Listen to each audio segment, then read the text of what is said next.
약대 선배가 들려주는 이야기. 안녕하세요. 유니팜과 함께 약대가자의 유니스입니다.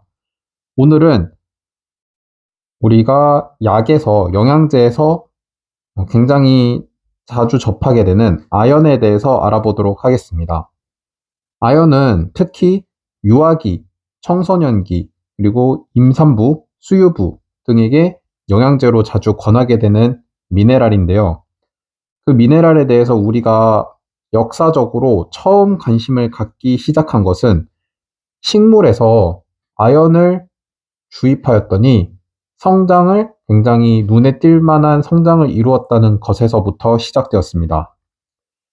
그래서 아연을 주었더니 식물이 굉장히 성장을 잘 하는 것으로 보아 우리 사람도 아연이 어떤 영향을 크게 미칠 것이다 라는 관심이 시작되었죠. 그래서 우리 몸에는 아연이 어디에 분포되어 있는지, 그리고 얼마나 분포되어 있는지가 궁금해지기 시작했습니다. 그래서 알아본 결과 우리 몸에는 대략 2.6g 정도의 아연이 들어가 있고, 특히 그중 근육과 뼈의 86%가 포함되어 있고 간의 3.4% 정도가 포함되어 있다는 것을 1877년도쯤에 실험을 통해서 알아내었습니다. 여기서 더 나아가서 우리의 각종 더 디테일한 장기들에 얼마나 어느 비율로 포함되어 있는지를 확인해 본 결과 피부와 모발의 4.2%, 그리고 위장관에도 포함되어 있고요.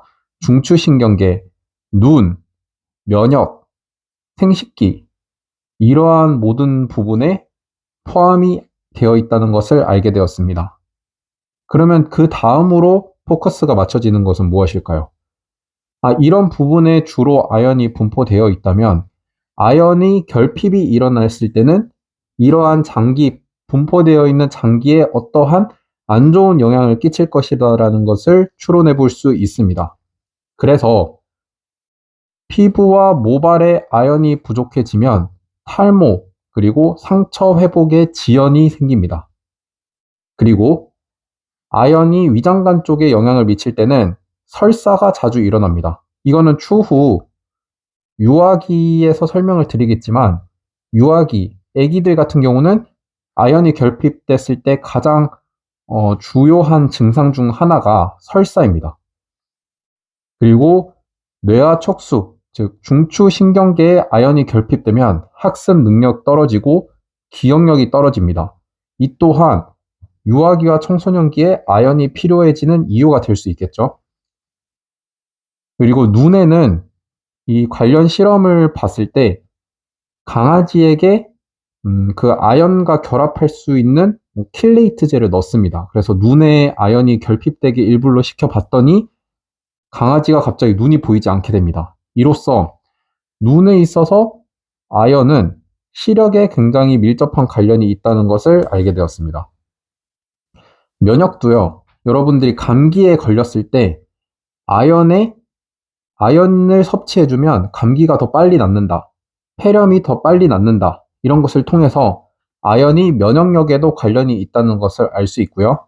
이뿐만 아니라 이런 실험적인 것뿐만 아니라 실제로 백혈구 같은 면역작용에 관련되어 있는 백혈구에도 아연이 많이 포함되어 있다는 것이 실험을 통해 밝혀졌습니다. 그리고 생식기에서도 아연이 굉장히 많은 비중을 차지하는데요. 그래서 우리가 남성 호르몬, 헬스를 할 때 남성 호르몬이 많이 필요하잖아요. 그래야지 근육도 잘 붙고 하는데 남성 호르몬만이 중요한 게 아니라 이런 아연이 결핍됐을 경우 남성 호르몬이 많아도 그 남성 호르몬에 반응하는 수용체의 수가 많지 않기 때문에 이런 아연의 섭취가 곧 운동하는 헬스인들에게도 중요한 미네랄이 된다는 것을 알 수 있습니다. 자, 다음으로요. 그러면 그러한 아연이 사실 결핍되지 않는다면, 우리가 그냥 일상적으로 살아가면서 결핍될 일이 없다면 사실상 별로 궁금해할 이유도 없습니다. 왜냐하면 영양제로서 섭취할 이유도 없고 걱정할 이유도 없기 때문이죠. 하지만 아연의 결핍의 원인이 있습니다. 이것은 총 4가지로 나눠볼 수 있는데요. 첫 번째는 섭취의 부족. 이건 사실 우리가 크게 관심 가질 부분은 아니에요. 왜냐면 우리나라는 뭐 먹을 걸 부족하게 먹어서 아연이 부족하게 될 경우는 없습니다.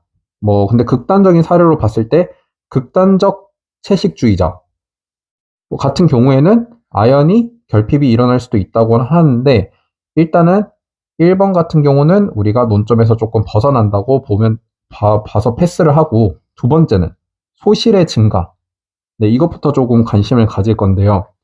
설사를 많이 하는 사람에서는 그 설사에 아연이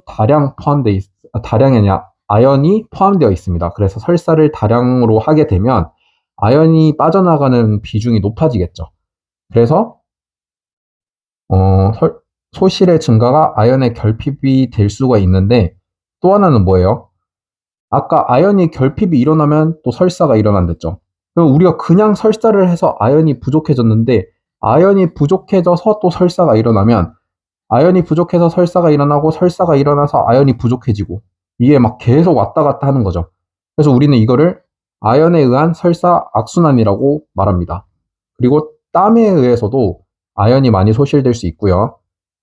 세 번째 아연 결핍의 원인으로는 아연에 대한 요구량의 증가로 볼 수 있습니다. 그래서 약국에서 비타민 영양제로 아연을 추천드리는 그 대상이 유아기, 청소년기, 그리고 인부, 수유부에 많이 추천을 하는데요. 이러한 그룹들 같은 경우에는 성장을 많이 필요로 하잖아요. 막 성장을 해야 되는데, 아까 뭐랬어요?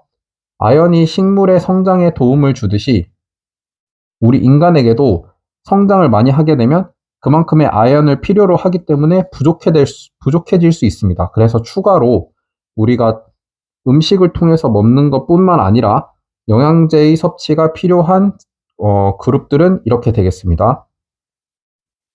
네 번째로는 흡수율의 감소. 우리가 아연을 비타민 영양제로 섭취를 하더라도 그거를 흡수하지 못한다면 사실상 아무런 의미가 없는 거죠.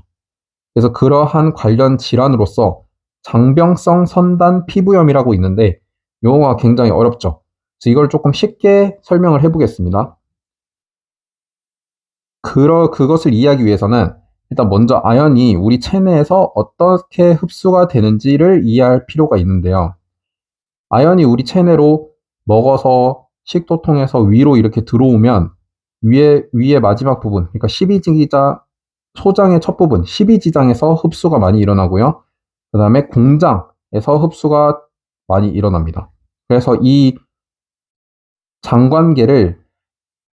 이의 관이라고 하면 이 장관을 단면으로 잘라보면 다음과 같거든요. 이 부분이 이 안에 장관의 내강이 이 부분이라고 보시면 됩니다. 그래서 이 부분을 또 세포 단위로 잘라 분석을 해보면 이것이 소장 상피세포가 됩니다. 그래서 이거 주름진 부분이 이 안쪽 내강이라고 보면 됩니다. 그러면 아연이 먹어서 들어와가지고 소장을 통해서 이렇게 움직이다가 이 관을 통해서 흡수가 될 때는 이 소장 상피세포의 윗부분과 아랫부분이 있겠죠. 여기가 이제 관 내강이고요. 그러면 이 아연을 흡수하는 데 관여하는 수송 통로의 이름이 ZIP포입니다. ZIP4고요. 그 다음에 혈액으로 운반시키는 관련 수송 통로가 ZNT-1이에요.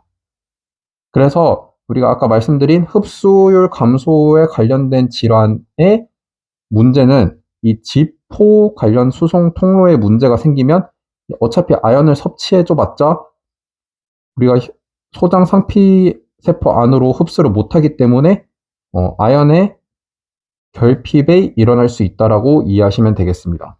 뿐만 아니라 어떤 거를 섭취를 했을 때 아연이 흡수하는 거를 방해할 수도 있거든요. 그것이 곡물입니다. 곡물, 견과류 이런 걸 먹으면 얘가 지포를 통해서 안으로 소장상피세포 내로 수송이 돼야 되는데 곡물이 얘랑 붙어버립니다. 붙어버려서 들어가지 못하게 만드는 것도 또한 아연의 섭취에 있어서 영향을 미친다라고 볼 수 있고요. 그래서 아연을 섭취하는 방법을 보면 아연은 공복 시에 섭취를 하라고 합니다. 그래서 뭐 이런 곡물류와 견과류, 이런 시리얼 먹었으면 그런 것과의 상호작용을 배제하기 위함이라는 것을 유추해 볼 수 있고요.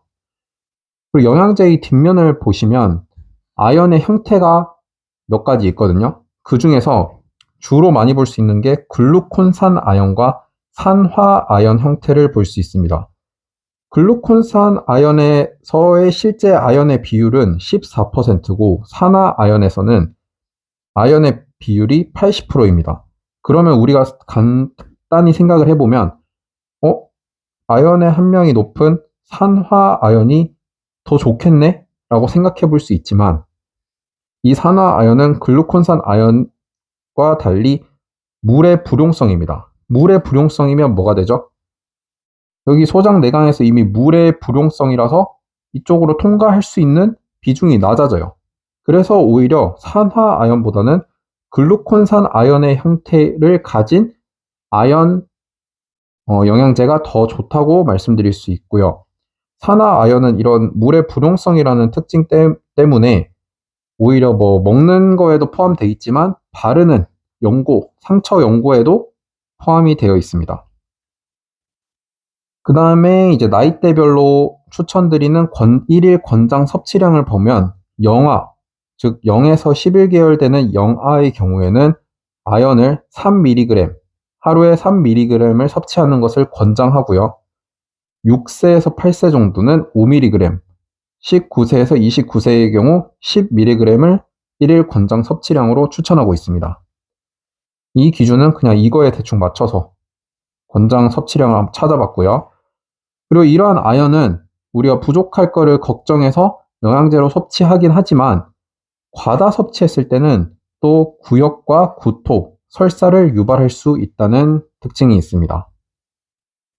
자, 여기까지 해서 오늘은 아연을 알아봤는데 이 모든 전체적인 과정을 이해를 하면 아연에 대해서 조금 더 친근하게 접근할 수 있을 것 같습니다. 감사합니다.